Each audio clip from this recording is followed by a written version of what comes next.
Como é que um garoto de classe média baixa, que em geral tem muito pouca perspectiva, sai da sua condição de escassez e começa a prosperar? Ou seja, como é que foi esse início para que você chegasse a um nível de empresário que você é hoje? Classe média baixa, olhando para a minha época, era um nível mais baixo que classe média baixa. Talvez uma classe baixa mesmo. Classe baixa.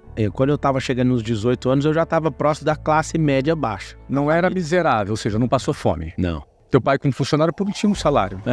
E assim, meu pai, ele tinha um salário, mas a gente tinha uma vida muito difícil no começo. Então, quando eu estava ali com uns 16 para 18 anos com a família, porque eu casei aos 21, a gente tava na classe média baixa, né? Tá. Tendo carro, tendo isso e aquilo. O que acontece? Eu fui programado para ser um funcionário público, para ter estabilidade e tudo. E os lugares que eu fui foram mudando a minha mente, mudando o meu comportamento, mudando os meus hábitos. Por isso que eu ensino para todo mundo que a pessoa deve estar inscrita sempre num novo desafio. Uhum. A política para mim é um desafio, eu vou vencer esse desafio. Inclusive eu tô na minha terceira eleição, nunca perdi nenhuma. Olha que curioso. A de presidente que eu fiz em 2022 foi cancelada. Cancelada, a outra... Eu virei no mesmo dia para deputado federal, fui eleito primeiro, depois somado. E eu vou ganhar essa. E assim, é arrogante demais. Não é, cara, é porque todo resultado depende do campo de energia. E depois, outros assuntos que eu nem gosto de ficar usando esse nome, porque um monte de gente entende errado. Mas depois que eu entendi física quântica, depois que eu aprendi em profundidade a tratar meu cérebro e com PNL e tudo, não tem como não fazer alguma coisa. Não tem como não chegar no resultado. É impossível pra mim. Eu sei que existe um campo, existe uma onda. Eu preciso fazer essa onda entrar numa vibração e fazer pessoas entrarem nessa vibração. Eu preciso de 3 milhões de pessoas vibrando nessa onda. O que acontece? No lugar que eu tava, eu ensino isso aqui pra todo mundo. Novos lugares, novas pessoas, novos lugares, novas pessoas, novas ideias, novas ações e novos resultados. Isso aqui é muito simples. Se a pessoa continuar, você pegava um ônibus lá no Rio de Janeiro, continuar nesse mesmo ambiente, ou seja, não acessar um lugar novo, lá vai ter as mesmas pessoas, lá vai ter as mesmas ideias, repetições de ações e resultados iguais ou piores, porque a tendência do resultado é piorar.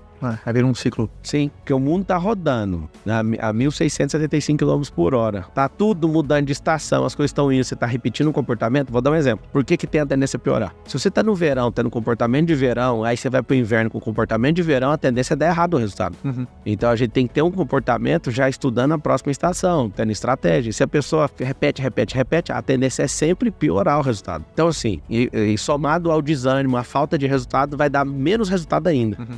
A tendência é sempre piorar. O que eu falo para vocês que mudou a minha realidade, primeiro foi a minha conversão ao evangelho. Com 9 anos de idade eu comecei a trabalhar, porque meu pai, ele era, eu vou usar o nome ignorante, mas não é ignorante, alguém muito... Ignorante é falta de saber, ele é muito sabido, mas ele era duro comigo, vou usar a expressão certa. Tá bom, duro. Pai, eu quero comprar um Tamagotchi. Aí meu pai falou assim, vai você trabalhar e comprar. Eu lembro de falar assim pra ele com 9 anos. Eu falei, eu tenho 9 anos. Tamagotchi era Aquele bonequinho japonês. Bichinho virtual? Dando comidinha, senão ele morria. Lembro, cara, disso aí.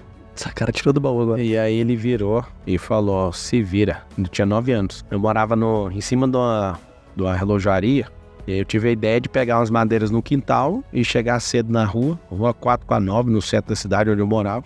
E aí eu cheguei e fui colocando as madeiras, os cavaletes na porta assim dessa empresa e fui pondo até acabar as madeiras. Aí meu primeiro emprego, não oficial, foi vigiar carro. Eu lembro até hoje, acho que foi 18, foi alguma coisa, R$18 alguma coisa em centavos, mais ou menos. Eu em um dia de trabalho, levantei o dinheiro, fui no camelódromo, comprei o Tamagotchi e eu chorava, cara. Um dia de serviço.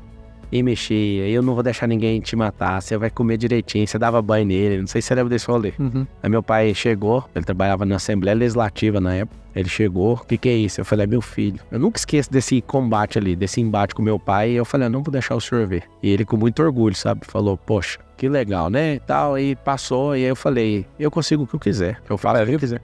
Meu pai é vivo. E ali eu percebi que eu conseguiria fazer o que eu quisesse mesmo. Porque em um dia eu consegui resolver um problema, fiquei orgulhoso, meu pai respeitou aquele momento, e na hora que eu vi que ele me olhou diferente, como eu tava me sentindo um homem, já com 9 anos. Uhum. Aí dali pra frente eu percebi, era eu que tinha que me virar mesmo. Então meu velho nunca deu essa, toma aqui. Eu não tenho recordação do meu pai falar, toma o dinheiro, faz isso aqui. Eu tive que fazer.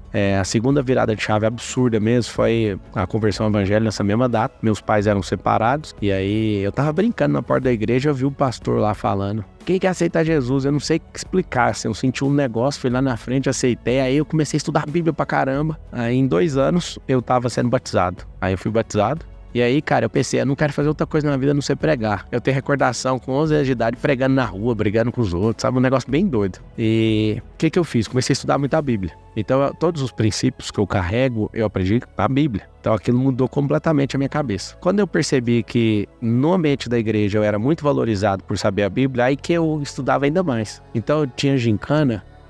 Cara, era da hora, porque quando tinha gincana, eles colocaram os adultos, os caras de 40 anos, 50 anos de idade, todo mundo perdia pra mim. Então na gincana eu falava, não, Davi não fez isso aí não. Aí o povo, não é possível, como que um menino desse sabe? E aí a galera pesquisava, que ele me deu um prazer tão grande de ter a recompensa em ter estudado, que eu virei um terror estudar a Bíblia. Então hoje, assim, pra discutir Bíblia comigo é um pouquinho complicado, sabe? Eu fiz teologia depois. E sou leitor da palavra, assim, absurda mesmo.